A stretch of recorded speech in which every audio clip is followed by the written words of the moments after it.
Ayan. Kita nyo yan. The best, guys. Ito yung linis tainga. Ito yung linis tainga, guys. Lakas ng apoy. Marami tayong sabit-sabit. Tanggal muna natin. Ayan.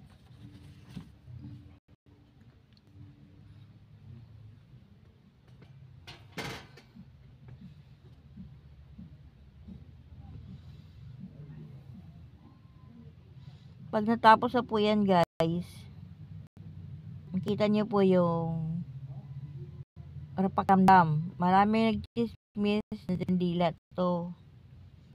Huwag nyo pansinin po yung mga salitang ganun. Yung isipin nyo po matanggal po talaga yung kati. Tanggal yung kati. Kasi mayroon din siyang candle dito sa loob eh. Pero kita ko talaga lumuwag yung ilong ko eh. Ang kabila wala pa.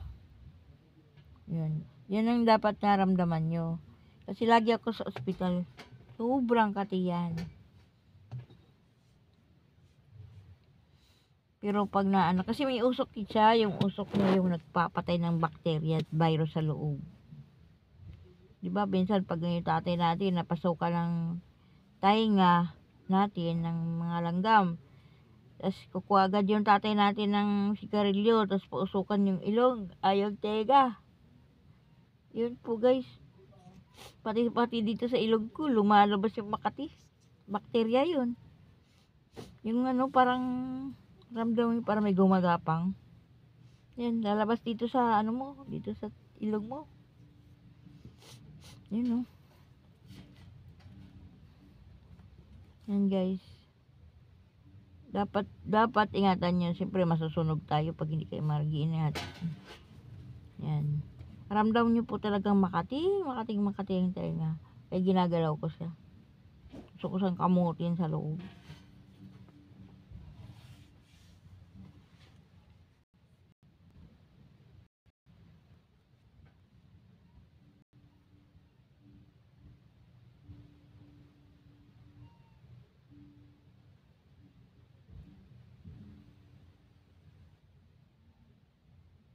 Kati guys.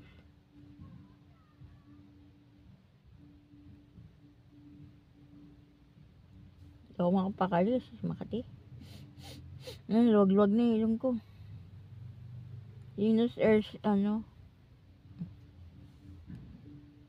Parang mayroong tuk tuk tuk. Namamatay yung bakterya guys.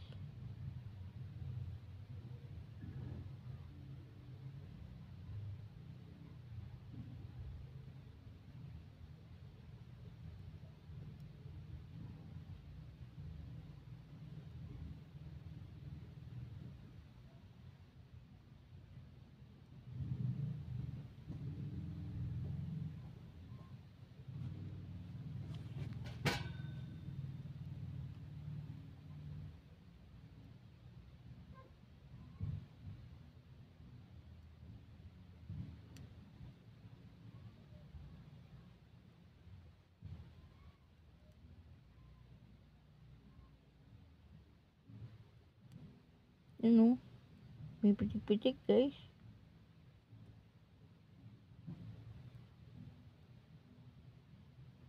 Ano, mamatay yung mga bakterya sa loob. Kati.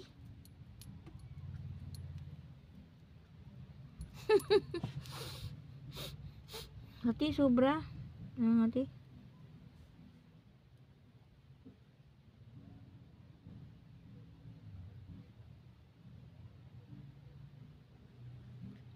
Yan guys.